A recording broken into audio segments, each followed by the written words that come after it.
గుడ్లు చామదుంపల కూర అయితే తింటే ప్లేట్ ఖాళీ చేయాల్సిందే. తయారీ విధానం ఎలాగో చెప్తాను చూడండి. వీడియో కనుక నచ్చినట్టయితే లైక్ చేసి సబ్స్క్రైబ్ చేయండి. ముందుగా గుడ్లను చామదుంపలను ఉడకబెట్టుకోవాలి. కర్రీ కోసం ఆనియన్స్, పచ్చిమిర్చి, టమాటాను కట్ చేసుకోవాలి. ముందుగా ఉడకబెట్టుకున్న గుడ్లను, చామదుంపలను తొక్క తీసి శుభ్రం చేసుకోవాలి. స్టవ్ మీద కడాయి పెట్టి అందులో 2 టేబుల్ స్పూన్ల ఆయిల్ వేసుకోవాలి. ఆయిల్ అనేది హీట్ అయిన తర్వాత గుడ్లను వేపుకుందాం. గుడ్లను వేపుకోవడం కోసం కొంచెం కారం వేయండి. నూనె అనేది బాగా మరిగిన తర్వాత గుడ్లను వేగించుకోవాలి.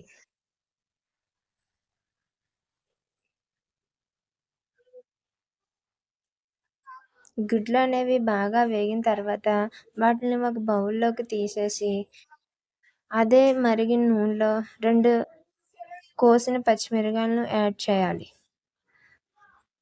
పచ్చిమిరపకాయలు అనేవి వేగిన తర్వాత అందులోకి ముందుగా కోసుకున్న ఆనియన్స్ కూడా యాడ్ చేయాలి. ఆనియన్స్ అనేవి కూడా వేగిన తర్వాత టమాటా ముక్కలను కూడా వేసి వేగనివ్వాలి.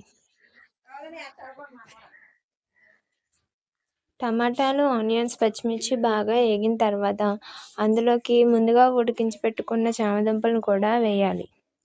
ఇవన్నీ వేగిన తర్వాత బాగా కలిపి వేగిన తర్వాత 1 స్పూన్ కారం వేసుకోవాలి. కారం వేసిన తర్వాత ఒకసారి కలపాలి. కలిపిన తర్వాత రుచికి సరిపడినంత ఉప్పు వేసుకోవాలి. ఉప్పు కూడా వేసి కలిపి కొంచెం గరం మసాలా పౌడర్ కూడా వేసుకోవాలి. గరం మసాలా పౌడర్ కూడా వేసిన తర్వాత ఒకసారి కలిపి వాటర్ పోసి ఒక 5 నిమిషాల పాటు మూత పెట్టి ఉడికించండి. వేరొక గిన్నెలోకి చింతపండు తీసుకొని నానబెట్టి చింతపండు రసాన్ని తీయాలి. ఈ చింతపండు రసాన్ని మనం ముందుగా 5 నిమిషాల పాటు ఉడికించుకుంటున్న కర్రీలో వేయాలి.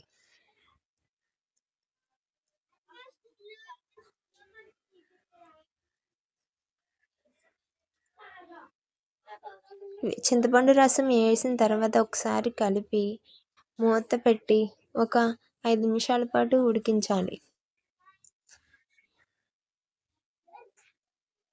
ముందుగా వేయించుకున్న గుడ్లను తీసుకొని మనం 5 నిమిషాలు ఉడుకుతున్న కర్రీలో మూత తీసి వేసి మరొక 5 నిమిషాల పాటు ఉడకనివ్వాలి. ఇలా కూర దగ్గరికి అయ్యేంత వరకు ఉడకనించుకుంటే ఎంతో గుమగుమలాడే చామదుంపల కర్రీ రెడీ.